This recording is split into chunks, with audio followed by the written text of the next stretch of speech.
मेरी 7 मालकिन थी। कोई मुझसे मसाज करवाती तो कोई अपने कपड़े धुलवाती। मालिक मुझे देखते तो मेरा कंधा थपथपाकर मुझे दिलासा देते। मैं भी काम में जुट जाता। लेकिन एक रात मालिक किसी जरूरी काम से चले गए तो मेरे होश उड़ गए। जब उस रात 7 मालकिन को मैं बारी बारी से, रवि तुम कहाँ हो, जल्दी से मेरा पराठा बनाकर ले आओ, मुझे बहुत भूख लगी है, मुझे मालकिन नंबर 3 ने आवाज़ दी थी। मैं उस वक्त मालकिन नंबर 4 के लिए आमलेट बना रहा था। मेरा मालिक एक अय्यासी किस्म का इंसान था। उसने अपने घर में 7 लड़कियां अपनी अय्यासी के लिए रखा हुआ था, जिसकी सेवा करने के लिए मुझे रखा गया था। वह बहुत अमीर इंसान था, लेकिन शादी नहीं करता था। उसके बंगले के नीचे का पोर्शन में 7 कमरे बने हुए थे और उन 7 कमरों में कम उम्र की लड़कियां रहती थी। मेरी 7 मालकिन बेहद खूबसूरत थी। परेशानी ये थी कि उस वक्त घर के अंदर में एक ही नौकर था। मैंने उस घर के बारे में सुन रखा था कि वह सब मालकिन बहुत चालाक है। वह किसी भी नौकर को टिकने नहीं देती थी। जो भी नौकर आता था उसे इस कदर परेशान करती थी कि वो 2-4 दिन में ही भाग जाता। मैं मजबूर था। घर में 2 जवान बहनें थी और माँ का कहना था कि कुछ भी हो जाए मुझे नौकरी हर हाल में करनी थी, क्योंकि बड़ी बहन का रिश्ता तो तय हो चुका था और कुछ महीनों में मुझे उसका शादी की तैयारी भी करना था। जब मुझे उसे घर में नौकरी की ऑफर हुई तो सैलरी अच्छी खासी थी, तो मैं फौरन से हामी भर ली। लेकिन मैं जैसे ही सारी बात तय करके घर से बाहर निकला तो मुझे एक शख्स का नजर आया। दूसरे बंगले के अंदर जा रहा था। मुझे देखकर वो कहने लगा कि तुम इस घर में काम करने आए हो, तुम्हें तो ऊपर वाला बचाए इस घर की मालकिनों से। मुझे देखा, मैंने बस 8 दिन इस घर में काम किया है और अब अपनी सैलरी लेने आया हूँ। ये लड़कियाँ नहीं आफत की पुड़िया है। ये सुनकर मैं पहले तो उलझन का शिकार हुआ था, लेकिन फिर माँ की बात दिमाग में आई तो उस व्यक्ति का बात मैंने कान में सुनकर निकाल दी। अगले दिन ही मैं पहली बार काम पर गया तो उन कम उम्र की हसीनाओं को देखकर तो मैं अपनी आंखें झपकाना भूल गया था। मेरे लिए फैसला करना मुश्किल हो गया था कि इनमें से कौन सी ज़्यादा खूबसूरत है, लेकिन वह सभी कमाल की लगती थी। मैं भी उन दिनों जवानी के उस दौर में था जिसमें लड़कियों में दिलचस्पी ज़्यादा ही महसूस होती है, क्योंकि मैं भी खूबसूरत था और देखने में नौकर भी नहीं लगता था। मुझे मीठी मीठी बातें करना आता था, इसलिए मुझे अपनी 7 मालकिनों को बेवकूफ़ बनाना मेरे लिए कोई मुश्किल काम भी नहीं था। कुछ दिनों में मैं अंदाज़ा लगा लिया था कि ये सारी लड़कियां आपस में बिल्कुल एकता करके रहती है और नौकरों की छुट्टी करवा देती है। इसलिए मैंने सब्र से काम लिया और उन सब मालकिनों की बदतमीजियों को बर्दाश्त करता रहा, ताकि जब वो मुझ पे भरोसा करने लगे तब मैं उन सबको एक दूसरे के खिलाफ करता। तभी मैं यहाँ पर कुछ देर तक काम कर सकता था, वरना ये सब मिलकर मुझे भी निकलवा देगी। उनका दिल जीतने के लिए मैं भाग भाग कर उनके काम करता, मगर उन सब की फरमाइशों ने मेरी जान ले रखी थी। सुबह होता तो एक को आमलेट खाना था तो दूसरी को चीज आमलेट, और एक मुझे पराठा के अचार को कह रही थी तो दूसरी फ्रेश जूस। इस तरह 7 की अलग अलग फरमाइश भी होती थी। मैं तो सुनकर ही चकरा जाता था, लेकिन मैं काम में बहुत ही तेज था। मेरे झटपट सबके नाश्ते बनाए और टेबल पर रख दिया था और फिर कहा, और कुछ चाहिए तो बता दीजिएगा। नाश्ते के बीच उन्होंने दूसरा ऑर्डर शुरू कर दिया। ये सब कहने लगी, हमारे कमरे की सफाई अच्छी तरीके से करना, और दोपहर में भी एक तरफ का अलग अलग मेन्यू था खाने का। मैं काम में फटाफट था। मैं सारे काम कर लेता था, क्योंकि बचपन से ही मैंने लोगों के घरों की नौकरी की थी। और दोपहर के खाने में जब सबने अपनी मनपसंद चीज़ें देखी तो एक दूसरे का शक्ल देखने लगी, क्योंकि मैं उनके पास शिकायत का कोई मौका ही नहीं छोड़ा था। उनमें से एक कहने लगी, ऐसा करो, मेरे कमरे में आओ और मेरे कपड़े धो दो। मैं उनके कमरे में चला गया और उनके कपड़े धोता और साथ साथ उनके हुस्न के जलवे भी देखता रहा और कहने लगा, आपसे ज़्यादा हसीन लड़की मैंने आज तक नहीं देखी। आप वैसे भी बहुत अच्छी है, वगैरह वगैरह। इसी तरह से जिस मालकिन के कमरे में जाता उनकी तारीफ शुरू कर देता। वह खुश हो जाती थी। जब मेरा मालिक ये देखा कि उनकी सब लड़कियां मुझसे खुश रहने लगी है तो मेरा कंधा थपथपाया कर मुझे दिलासा देने लगा। वो कहने लगा, तुमने बड़ी समझदारी दिखाई है। मालिक ने मुझे कहा था कि मैं उनके पीछे इन लड़कियों को खुश रखा करूं। अब मैं ऐसा करता था कि जब भी किसी मालकिन के काम से उनके कमरे में जाता तो उनके कान में दूसरी मालकिन के खिलाफ भरने लगता। लेकिन एक दो बार उस 7वें नंबर की मालकिन ने मुझसे कहा, मेरा दिल दहल कर रह गया। उसने कहा कि रवि, मेरे सर का मसाज कर दो। ये सुनकर मैं तो उलझन का शिकार हुआ था कि मैं यह सब कैसे कर सकता हूँ। वह कहने लगी, जल्दी आ जाओ मेरे कमरे में, मेरे सर में बहुत दर्द हो रहा है। मैं नहीं जानता था कि मालकिन के कमरे में जाकर मेरी जिंदगी में यह मोड़ भी आएगा। मैं तेल की शीशी उठाया और उस लड़की के कमरे में चला गया। उसने जब अपने खूबसूरत बालों का जूड़ा खोला तो मेरे होश उड़ गए। खुले बालों में वो लड़की बिल्कुल कोई राजकुमारी लग रही थी, लेकिन वह बहुत चुपचाप सी थी। मैंने पहले तो खुद को झटका, फिर खुद को ये याद करवाया कि मैं नौकर हूँ, मुझे अपने हद में रहना चाहिए। अब मैं मालकिन के सर की मालिश करना शुरू कर दिया और साथ साथ उनसे कुछ बातें भी करना शुरू कर दी जो हर लड़की सुनना चाहती है, जो मैं उन सब लड़कियों को खुश रखने के लिए कहता था। मैंने कहा, मालकिन सच कहूँ तो 7 मालकिन में से आपकी बात ही कुछ और है। क्या लंबे घने बाल आपके, और सच बोलूं तो आप भी बहुत खूबसूरत हैं और रंग भी बिल्कुल सफ़ेद है। आप अपनी मिसाल लगती है, लेकिन मुझे उनमें फूट डलवानी थी। मेरी तारीफ को उनके चेहरे पर हंसी आ गई थी। वह कहने लगी, चलो चलो सर का मसाज करो, मुझे ज़्यादा मक्खन लगाने की ज़रूरत नहीं है, मैं सब समझती हूँ। मुझे हैरत हुई थी, वह तो मेरे इरादे बिल्कुल भाप गई थी, लेकिन उनको बोलने का तरीका नरम था, इसलिए मैं समझ गया था कि वह मेरी तारीफ से भी पिघल गई थी। मैंने कहा, भगवान झूठ ना बुलवाए मालकिन, लेकिन आपको देखकर मैं अपनी आंखें झपकाना ही भूल गया था। सर की मालिश के साथ साथ उनके दिल की अपनी जगह भी बनाने की कोशिश कर रहा था। कहने लगी, मेरी सारी खूबसूरती भी फिजूल की है। तुझे क्या पता है, मेरी ये खूबसूरती मेरे लिए तकलीफ की वजह बन चुकी है। उनका अंदाज़ा बेहद उदास और भीगा हुआ सा था। मैंने कुछ डरते डरते उसे एक सवाल किया था। मैंने कहा कि मुझे एक बात समझ नहीं आया, जब आपको ये सब बुरा लगता है तो आप यहाँ पर आई कैसे?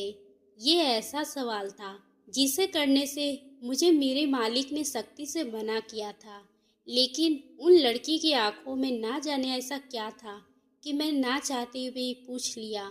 मेरी बात सुनकर उनके चेहरे पर गंभीरता से छा गई। वो कहने लगी, मेरी तो हालत ऐसी है कि भगवान ऐसी किस्मत किसी को ना दे। ये सुनकर मेरे होश उड़ गए। तभी मालकिन के एकदम से मेरे हाथ अपने बालों से पीछे कर दी और कहने लगी, बस जाओ यहाँ से। मैंने देखा वो दुपट्टे से अपनी आंखें साफ कर रही थी। पता नहीं क्यों, लेकिन मेरे दिल को धक्का सा लगा था। आज रात माली को 7वें वाली मालकिन के कमरे में जाना था। वह सुबह से बेचैन थी। रात को मैंने देखा तो 7 लड़कियों में बस एक ही तैयार थी, लेकिन वह बहुत ही चुपचाप और खामोश सी थी। माली के आने से पहले मैंने देखा वह सब लड़कियां उस लड़की को तसल्ली दे रहे थे। इन सब लड़कियों के चेहरे पर एक अजीब सी उदासी थी। मैं समझ नहीं पा रही थी कि आखिर बात क्या है। सुबह तक तो वो चंचल लड़कियों की तरह चहक रही थी। उन सबके उदास चेहरे देखकर मैं उलझन का शिकार हुआ था।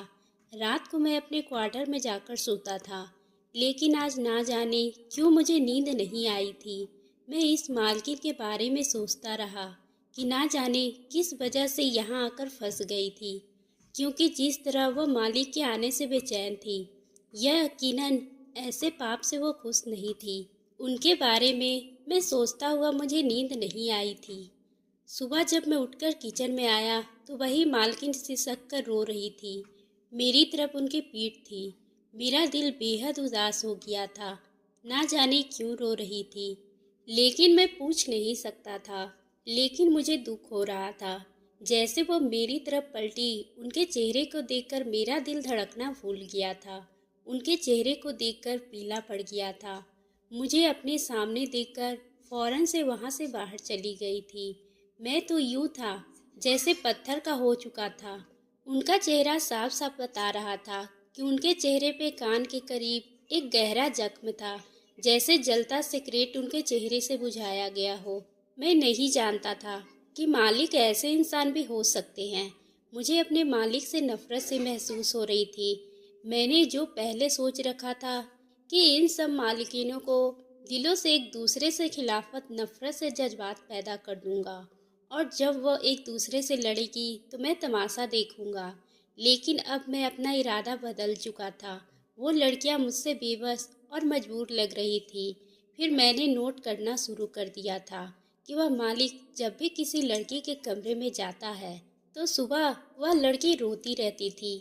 मैं एक बार किचन में बिजी था जब मुझे बाहर लड़ने और झगड़ने की आवाज़ आई। मालिक ना जाने किस बात पे इस लड़की पर भड़क रहे थे। उनके चेहरे पर मैं जख्म का निशान देखा था। मेरे कदम किचन से बाहर की तरफ उठे। मालिक की बातें मुझे याद आया। उन्होंने मुझसे कहा था कि तुम हमारे घरेलू मामलों को ना देखो और ना ही बीच में आने की कोशिश करोगे। मैंने देखा कि मालिक इस 7 नंबर वाली मालकिन झगड़ा कर रहे थे। कहने लगे, सारा किया धरा तुम्हारा है। तुम्हारी वजह से उन लड़कियों में भी ज़रूरत पैदा हो रही है। वह मेरे सामने जवान लगाने लगी है। तब तक तुम नहीं थी। उन लड़कियों को इतनी हिम्मत नहीं थी कि मेरे ऊपर उपविक कर पाए। लेकिन 7 नंबर मालकिन मालिक से डरने के बजाय उनकी आंखों में आंखें डालकर खड़ी थी, जो उनकी आंखों से लग रहा था जैसे मालिक के साथ ना जाने क्या कर गुजरेगी। उस लड़की की आंखों के गुस्से को देखकर मैं भी डर सा गया था। मालिक कहने लगे, अपनी नजरें नीचे करो, वरना तुम्हारा वह हाल करूँगा, नज़र उठाने के काबिल भी नहीं रहोगी। लेकिन वह बिल्कुल भी गुस्से में खड़ी थी।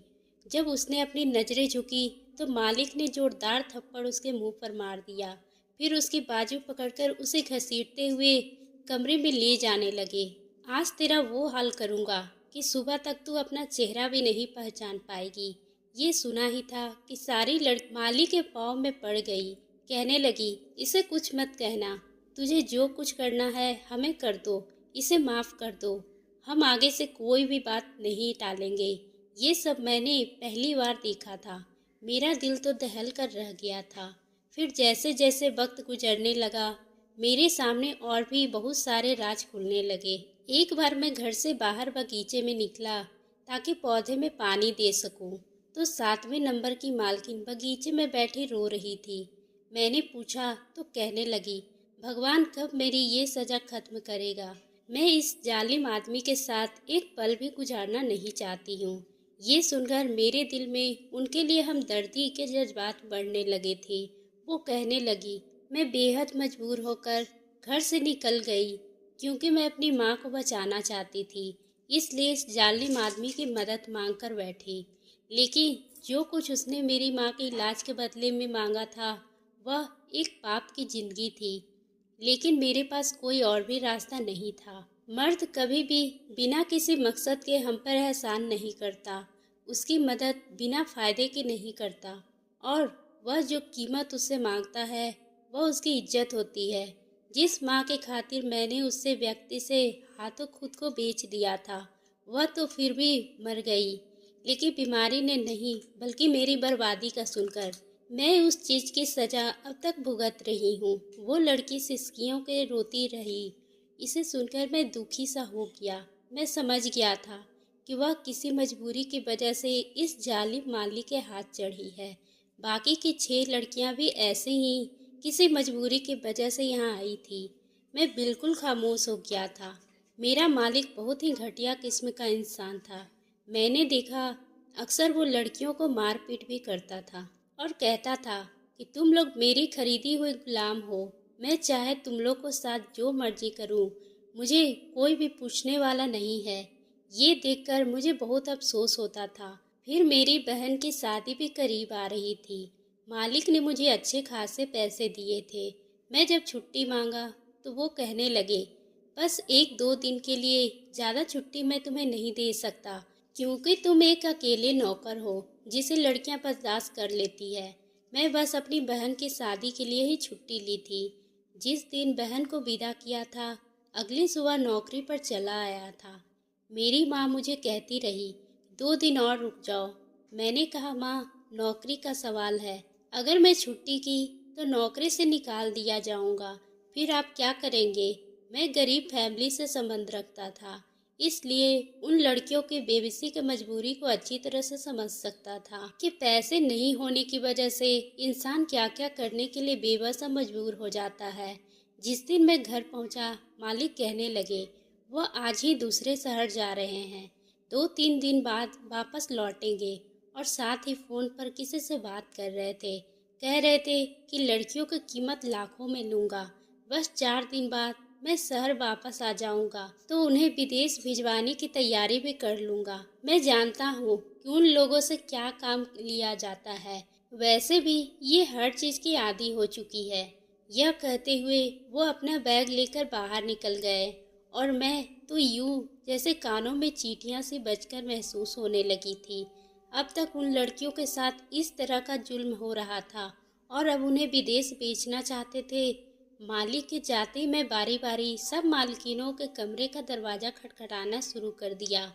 वह सारी घबराती हुई कमरे से बाहर आई, और मालिक के इरादे मैं उन्हें बताया तो सभी परेशान हो गई। चौकीदार मेरे मालिक का खास बंदा था, तो मैंने खाने में नशे की दवा डाल दी, और खाना खाते ही गहरी नींद में वह कुर्सी पर ही सो गया था। जब रात गहरी हुई तो मैं उन सब लड़कियों को लिया और उस घर से भगा लिया, लेकिन वह सभी परेशान थी। वह कहने लगी, हम लोग जाएंगे कहाँ, उस घर वाले तो उन्हें कभी स्वीकार नहीं करेंगे। मैं उन सब लड़कियों का अनाथ आश्रम में छोड़ दिया था, फिर घर वापस आ गया था। सुबह मैंने ये शोर मचा दिया था कि सारी मालकिन नौकरों को नशे की दवा देकर सुला दी और खुद भाग गई है। जिस तरह मैं रोना धोना मचाया था, मुझ पे किसी को भी शक नहीं हुआ। ये सुनकर मालिक भी उसी दिन घर वापसी के लिए रवाना हो गए थे, लेकिन ऊपर वाले का करना ऐसा हुआ कि उनकी गाड़ी का बुरी तरह से एक्सीडेंट हो गया। वह मौके पर ही ये दुनिया छोड़कर चले गए थे। जब मुझे ये खबर मिली तो मैंने ऊपर वाले का धन्यवाद किया था। तब मैं सारी लड़कियों को वापस घर ले आया। उस घर में वो लड़कियां आजाद, सुकून और इज्जत की जिंदगी गुजारने लगी थी। एक बार मैंने 7 नंबर वाली मालकिन से शादी करने को कहा तो वो जल्द ही मान गई थी। शादी के बाद मैं अपने घर ले गया, और अब वो मेरे साथ बहुत खुशहाल जिंदगी गुजार रही है। तो दोस्तों, आपको ये कहानी कैसी लगी? अगर पसंद आई हो तो आप हमारे चैनल को सब्सक्राइब करना ना भूलें, और बेल आइकन को भी प्रेस कर लें, ताकि हम आपके लिए इसी तरह की दिलचस्प कहानी लाते रहें।